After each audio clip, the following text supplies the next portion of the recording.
नमस्कार दोस्तों, आपका स्वागत है सरकारी ज्ञान फॉर यू में। दोस्तों, आज हम बात करने वाले हैं वीडियो री एग्ज़ाम को लेकर। कुछ आपके बहुत ही महत्वपूर्ण कमेंट आए हैं, तो उन कमेंट्स का जवाब देने का प्रयास किया जाएगा। और इस भर्ती में स्थायी और अस्थायी का चक्कर क्या है, ये आपको बताने वाला हूँ। दोस्तों, सीधा मुद्दे की बात करता हूँ। देखिए, सबसे पहले बात कर लेते हैं स्थायी और अस्थायी का चक्कर इसमें क्या है।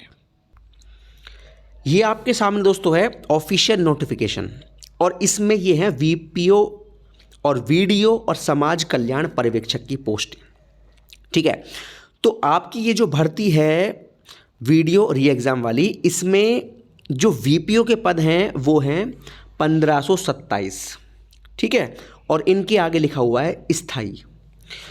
और वीडियो की दोस्तों पोस्ट हैं वो हैं 362, और यहाँ लिखा हुआ है अस्थायी। और जो समाज कल्याण पर्यवेक्षक की पोस्ट है, इसमें कुल पद हैं 64, यहाँ लिखा हुआ है स्थायी। तो बहुत सारे छात्र इसको देखकर काफ़ी कंफ्यूज हैं कि सर ये स्थायी और अस्थायी का चक्कर आखिर क्या है। अगर हमको वीडियो की पोस्ट मिलती है यानी कि अस्थायी वाली पोस्ट मिलती है, तो क्या हमको नौकरी से बाद में बाहर कर दिया जाएगा? तो उनके दिमाग में ये बहुत सारे सवाल हैं। तो उम्मीद करूंगा कि ये वीडियो पूरा देखने के बाद आपके सारे डाउट्स एकदम क्लियर हो जाएंगे। ठीक है, और आपको हमेशा इस चैनल पर भ्रम से दूर रखने का ही प्रयास किया जाएगा, ये आप जानते ही हैं। तो भैया देखिए, ऐसा है, अस्थायी का मतलब केवल और केवल इतना होता है कि आपका 2 साल का रहेगा प्रोबेशन पीरियड। ठीक है, 2 साल का रहता है पीपी यानी कि प्रोबेशन पीरियड, और उसके बाद आप भी स्थायी कर दिए जाओगे। ठीक है, कुछ पोस्ट ऐसी होती हैं जिनको विभाग जो है 2 साल के लिए प्रोबेशन पीरियड पर रखता है, इसलिए नोटिफिकेशन में अस्थायी लिखा जाता है। अस्थायी को लेकर आपको बिल्कुल परेशान होने की आवश्यकता नहीं है। जितनी सैलरी स्थायी वाले को मिलेगी उतनी ही अस्थायी वाले को मिलेगी। जो सुविधाएं स्थायी वाले को मिलेंगी वो अस्थायी वाले को मिलेंगी। कहीं भी कुछ भी अंतर नहीं आएगा जॉब में। जो बिल्कुल हर चीज़ स्थायी वाले के पास रहेगी वो भी अस्थायी वाले के पास रहेगी। बस केवल अंतर इतना है कि 2 साल तक आपका रहेगा प्रोबेशन पीरियड, फॉर्मेलिटी के लिए केवल, और इसका कोई बड़ा अर्थ कुछ नहीं है। ठीक है, अस्थायी का कोई मतलब नहीं है, 2 साल बाद जो है आप स्थायी कर दिए जाओगे। ठीक है, तो इसको देखकर आपको परेशान होने की बिल्कुल भी आवश्यकता नहीं है। ये केवल एक छोटी सी, बहुत छोटी सी नॉर्मल चीज़ है। ठीक है दोस्तों, बाकी आपको सभी सुविधाएं स्थायी वालों की तरह ही मिलेंगी, और बाकी 2 साल के बाद आप जो है परमानेंट कर दिए जाओगे। अब कुछ छात्रों का सवाल इस पर यह है कि सर हम इसमें पोस्ट प्रेफरेंस कैसे दें, यानी कि नंबर 1 पर किस पोस्ट को रखें डीवी के टाइम, और नंबर 2 पर कौन सी पोस्ट रखें। देखिए, आपको मैंने पहले बता दिया है कि डीवी के टाइम आपको पोस्ट प्रेफरेंस दोबारा भरने का मौका मिलेगा। अगर आपने आवेदन करते टाइम नंबर 1 पर वीडियो को भर दिया है और आप अपनी नंबर 1 पर वीपीओ रखना चाहते हैं, तो आपको जो है पूरा मौका डीवी के टाइम दिया जाएगा। आपको पूरा पर्चा मिलेगा, और उस पर्चे में आपको जो है नंबर 1 2 3 करके 1 2 3 करके प्रेफरेंस देना पड़ेगा उसमें। ठीक है, और ये जो पेज आपके निकलेंगे ये डीवी लेटर के साथ ही निकल कर आएंगे, और उन्हीं में आपको प्रेफरेंस भर के ले जानी है, और उसी के आधार पर आपका सिलेक्शन तय होगा। तो मेरे हिसाब से आप जो है भाई, ज़्यादा वैकेंसी वीपीओ की हैं तो नंबर 1 पर आप वीपीओ रख सकते हैं, नंबर 2 पर आप वीडियो रख सकते हैं, और नंबर 3 पर आप समाज कल्याण पर्यवेक्षक को रख सकते हैं। ये आप प्रेफरेंस दे सकते हैं।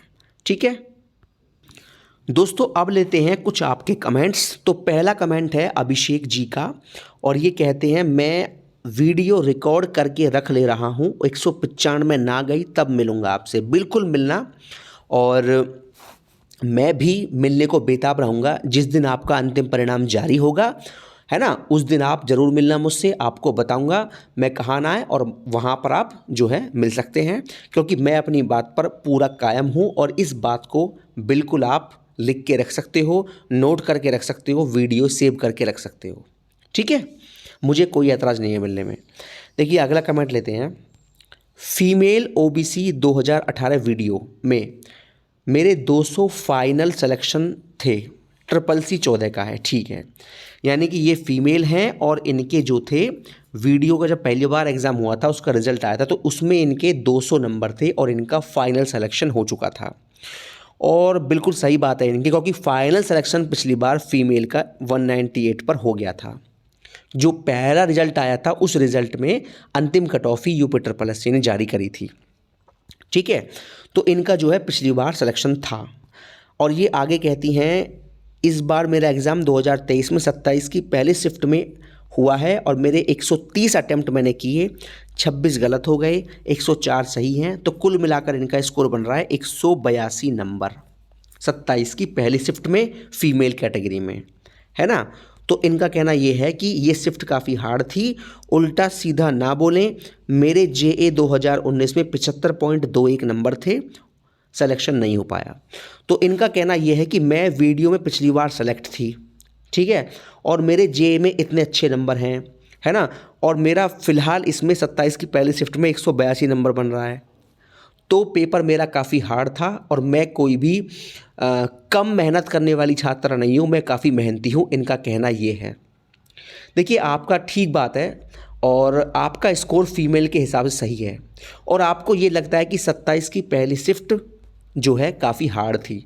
देखिए मेरा कहना ये बिल्कुल नहीं है कि 27 की पहली आसान थी, 26 की पहली आसान थी, ये मेरा कहना बिल्कुल नहीं है। मेरा कहना इतना है कि ये शिफ्टें जो हैं सेकंड शिफ्ट की तुलना में आसान थी, ठीक है। 27 की पहली भी काफ़ी अच्छे लेवल का पेपर था, 26 का पहला भी था अच्छे लेवल का। मैं ये नहीं कह रहा कि ये बहुत आसान थे, लेकिन अगर सेकंड शिफ्टों की तुलना करें तो भैया आसान था, ये बात आपको माननी पड़ेगी। क्योंकि देखिए हमारे आसान और हार्ड बोलने से कोई फ़र्क नहीं पड़ता, फ़र्क इस बात से पड़ता है कि आपकी शिफ्ट दूसरी शिफ्ट की तुलना में कितनी आसान हार्ड थी, फ़र्क इस बात से पड़ता है। अगर आप ये बोलें मेरा पेपर बहुत हार्ड था तो वो आपको हार्ड लग रहा है, अच्छी बात है, मुझे भी हार्ड लग रहा है, अच्छी बात है, लेकिन दूसरी शिफ्ट की तुलना में तो हार्ड नहीं था। और यहाँ मतलब केवल सेकंड शिफ्ट से है। पेपर हार्ड और आसान से मतलब नहीं है, आपका पेपर शिफ्ट की तुलना में कितना आसान हार्ड है मतलब इस चीज़ से है, ठीक है। और ये बात कोई भी छात्र या छात्रा झुटला नहीं सकता कि 27 की जो पहली शिफ्ट है और 26 की पहली शिफ्ट है, इनका पेपर सेकंड शिफ्ट की तुलना में आसान था। ये बात सब जानते हैं, आप भी जानते हैं, मैं भी जानता हूँ और वीडियो री एग्ज़ाम देने वाला हर छात्र और छात्रा इस बात को जानता होगा। मैं इनको आसान नहीं कह रहा, लेकिन इन शिफ्ट की तुलना में आसान कह रहा हूँ, और मतलब तो भैया इन्हीं शिफ्ट से है, क्योंकि जो नॉर्मलाइजेशन होगा आपका वो इन्हीं शिफ्ट के आधार पर होगा, तुलना करी जाएगी इन शिफ्ट से, यानी कि इन शिफ्ट का जो टॉप के 0.1% छात्र हैं उनसे कंपेयर होगा, तभी आपके नंबर घटना बढ़ना तय होगा, ठीक है ना। तो आसान हार्ड बोलने से कुछ नहीं होगा, मतलब है कि आपका और शिफ्ट की तुलना में पेपर कैसा था। और इस बात में कोई दो राय नहीं है कि सेकंड शिफ्ट की तुलना में इन शिफ्ट का पेपर जो था वो आसान था।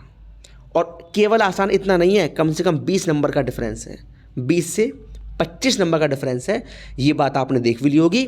और आपको अगर भरोसा ना हो तो आप जो है एक बार 26 की सेकंड शिफ्ट का GS लगा देख सकते हैं और 27 सेकंड का GS लगा के देख सकते हैं। 26 की सेकंड शिफ्ट का रीजनिंग आप लगा के देख सकते हैं, आपको पता लग जाएगा कि मेरी बात कितनी सही है, ठीक है ना। आप केवल GS लगा लीजिए, आपको डिफरेंस अपने आप पता लग जाएगा 26 की सेकंड का और आपका 27 की पहली का, ठीक है। देखिए जो मेरा विश्लेषण रहता है ना वो हमेशा ठीक ही रहता है, कभी गलत नहीं होता। हाँ वो बात आपके सपोर्ट में नहीं है, आपके पक्ष की बात नहीं है, इसलिए आपको बुरा लग रहा होगा। बाकी जो जानकारी आपको दूंगा बिल्कुल सही दूंगा, कभी भी आपको भ्रमित नहीं किया जाएगा। देखिए मैंने तो एग्ज़ाम दिया नहीं है, मुझे इस बात से कोई मतलब नहीं है कि पेपर आसान है हार्ड है, लेकिन मेरा मतलब इस बात से है कि नॉर्मलाइजेशन का फ़ायदा किस शिफ्ट को होगा, है ना। पेपर की तुलना मैंने करी है, तुलना करने पर यही पाया है जो आपको मैंने बताया है, ठीक है। अगला कमेंट लेते हैं।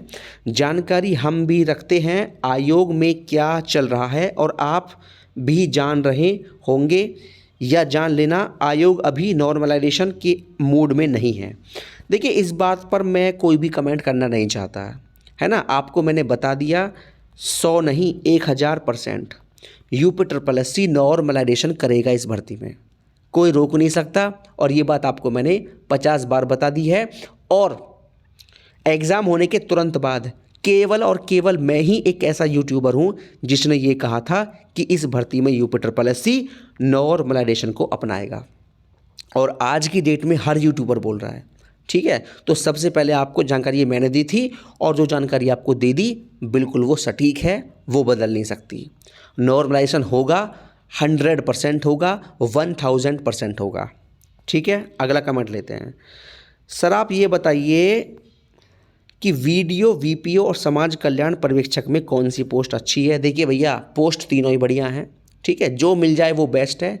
तीनों का बराबर ग्रेड पे है, तीनों ही 2000 ग्रेड पे की जॉब है। ठीक है ना, और लगभग लगभग काम भी सेम ही है। वीडियो और VPO की बात करें तो इनका काम तो बिल्कुल सेम है, बिल्कुल एक सा काम है इनका।